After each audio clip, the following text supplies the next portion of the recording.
초콜릿은 달콤해 달콤해 달콤해 오렌지는 상큼해 상큼해 상큼해.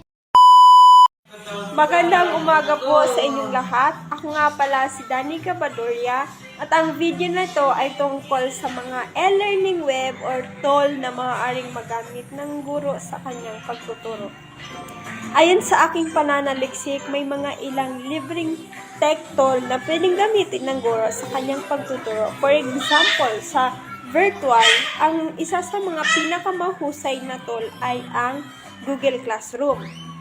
Pag-usapan natin, ano ba itong Google Classroom?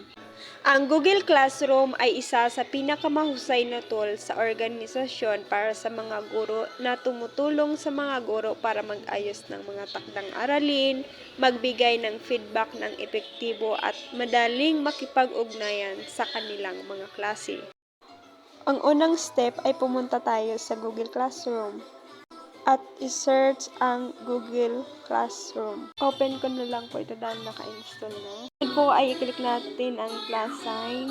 Makikita po tayong create and join class. Click natin yung create. Ay nakalagay na section, room, and subject. Po tayo at i-click ang join class. And kung may binigay na code yung teacher, sulat natin at i-click ang join. At i-explore po natin ang Google Classroom. Click ang line sa taas at makikita po natin dito ang notification.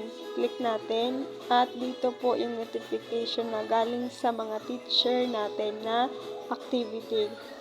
Sa baba po ay may makikita tayong to-do. Click natin at makikita natin yung assign, yung mga activity na ipinapagawa sa atin.